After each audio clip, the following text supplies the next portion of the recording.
You know the moment when you finally connect to the free public Wi-Fi at the airport or hotel or coffee shop, and instead of the internet, you get a weird login page that makes you agree to the terms and conditions. That's a captive portal. And that's the reason why you have to sign on separately for each device you want to connect to the internet. In this video, I will show you how to use a travel router to make that process easier. You can do this at airports, hotels, planes, cruise ships, etc.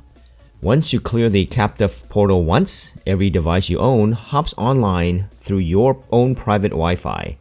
Everything in this video uses a TP-Link Wi-Fi 7 travel router, but the workflow is similar for other travel routers.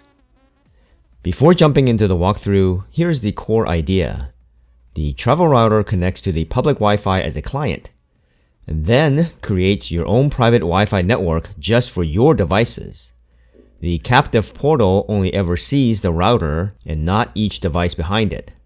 This way, you don't have to log into the captive portal with each device, only once with the travel router. All your devices like your phones, your tablets, your laptops, etc., they all share the same internet connection through your router. To see how to set up this TP-Link BE3600 travel router, look at this tutorial here. Let's start with the classic, the airport Wi-Fi with a captive portal.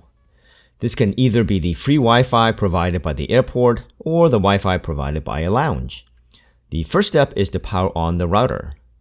Then, using a laptop or phone or tablet, connect to the router's Wi-Fi. In my example, I'm going to select the BlueMonkeyNet_MLO and make sure it's not the airport or the lounge's Wi-Fi. Next, we will open the router's admin page using a web browser. Every brand of router is different, but for the TP-Link, the URL is usually 192.168.0.1. So we're going to go ahead and log in with the admin password that you set up at home. And in the menu on the top left, I select the internet interface, and then I select the hotspot as the connection setting. On other routers, look for something like hotspot or client or repeater. These are the modes that you want to scan for nearby networks. Then I click on select host Wi-Fi, and the router will scan for nearby Wi-Fi networks. Then you can select the airport or lounge Wi-Fi name. In my case, it's going to be called AFKL_lounge. All right, then hit OK at the top right corner. Next, you will be able to choose between bands. I left it as the faster 5 GHz. And then for the host MAC address, I left it as auto. For security, choose the appropriate security scheme for the network you are trying to log on to. As of the date of this video, WPA2 is still very common, although you may start to see WPA3. Next, enter the password for the network that was given to you by the lounge staff. The last thing you can change is the internet connection type, which I will leave as dynamic IP as opposed to providing my own static IP. Finally, I will need to click Save on the top right. This will cause the router to look for the specified network and log in. This may take 30 seconds or more. And at this point, the router may reboot and then attempt to connect to the Wi-Fi of the location you are at. Now we can open a new browser tab on the device and try to go to any website. You may be redirected to the lounge's captive portal page. If you do, complete the login, accept the terms, or enter the airport code or email or whatever they require. At this point, the router may need to reboot itself. Let it do its thing, and then watch the indicator LEDs. For the TP-Link, it will go from amber to red to blue, which means it has an internet connection. Once you're online with that one device, every other device you brought just connects to your router and it's online automatically. They never see the portal, they never have to deal with the passwords and all the other nonsense. Next, let's talk about the in-flight Wi-Fi on a plane using a travel router. Again, this will save you from individually signing in with each of your devices, which the airline may not allow. So, safety disclaimer, always follow the airline's rules. If they say no personal hotspots or routers, don't use it. Some airlines only allow Wi-Fi on certain devices or in certain modes. Step 1, as before, power the travel router from a USB port at your seat or a power bank. Then you can connect to your travel router from one of your devices. Step 2 is to get the admin page by going to 192.168.0.1 from your device's browser. And again, this is for my TP link. Your specific browser may be a slightly different URL. In the router's admin page interface, go ahead and scan for the airline's SSID and then connect to it in the hotspot or client mode. Step 3, sign into the captive portal from your device.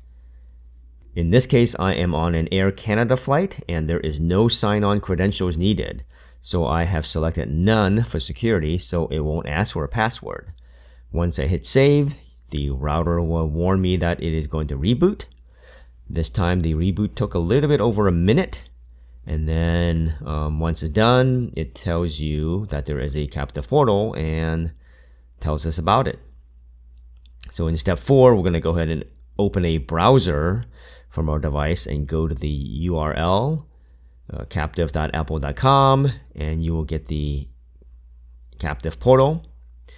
Once at the captive portal, you can accept the terms or pay or whatever they need. And then once you're done there, you can go ahead and surf the internet. And once you're online, your other devices like your phones and tablets and laptops can all hop onto your travel router, and then from there, they can get on the internet. Remember, you're still sharing the same limited in-flight bandwidth, so keep heavy downloads off the network, otherwise you're going to bog down all your devices. Hotels are where a travel router really pays off. So once again, the steps are step 1, power on the travel router and then connect to your router from one of your devices. Open a browser window and then enter the travel router's IP address, which is 192.168.0.1 for my TP link. Then you're going to click on the internet icon and then use the hotspot or client mode and connect to the hotel's Wi-Fi. You want to choose the appropriate security. In this case, I will select none. The router will then reboot and try to connect to the hotel's Wi-Fi. Step 3, after the reboot, open a browser, hit any site, and you should get the hotel's captive portal page.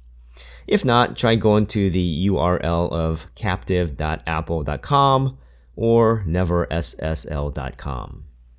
Step 4, once you're at the captive portal page, go ahead and fill it out using whatever they ask for. In this case, at this Marriott property, I will need to enter my room number and then my last name or voucher code. Once connected, you can go ahead and surf the internet. And for all your devices, have them join the travel router's network, not the hotel's Wi-Fi. This way, they don't need to be individually validated via the captive portal. Cruise ships have some of the strictest captive portals, but the process is similar. And before people start jumping on my case about the legality of this, I checked on the cruise company's website and looked at all the terms and conditions and looked at the list of banned items. And as of this writing, travel routers are no longer on the list. I do recall a few years ago that Princess had specifically banned all networking devices, but that was not the case when I went on this particular cruise. Make sure you abide by the terms of your cruise company. Step 1, on the ship, power on the router. And then connect the laptop or phone to your travel router. Using a web browser, go to the admin page of the router, which is 192.168.0.1 for my TP link. In the router interface, select the hotspot mode and then select to connect the router to the ship's Wi-Fi.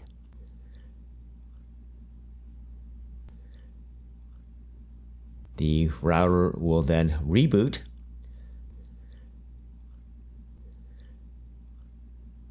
Step 3, once the router is back up, use the device's web interface to go to any website, which should bring you to the captive portal. And if it doesn't go to the captive portal, you may try doing captive.apple.com or neverssl.com, or sometimes I've actually had to type medallionclass.com on these princess ships. Step 4, fill in the captive portal page using what they ask for. On Princess Medallion Net, you will need to give the stateroom number and your birth date. Once connected, you can surf the internet. And notice here on the app, you can see that they track you by your MAC address, and my plan only allows one device at a time. So for your other devices, go ahead and have them join the travel router's network, not the ship's Wi-Fi. Right? This way, they don't need to be individually validated via the captive portal, and you can have more than one device on at a time through the captive portal. Using a travel router with captive portals is the same 4-step workflow almost everywhere. You power up the travel router, you connect a device to your travel router via Wi-Fi, configure the router to join the public Wi-Fi, and then give the travel portal the info it needs. After that, all your other devices just joins the travel router's network, and they all just work. What has your experience been with travel routers? Which one is your favorite, and what other locations do you use them? Let us know in the comments below. For a video on using cell service with a eSIM instead of using Wi-Fi, watch this video here. For more travel videos, make sure you click on the blue monkey to subscribe. Thanks for your time and happy hunting.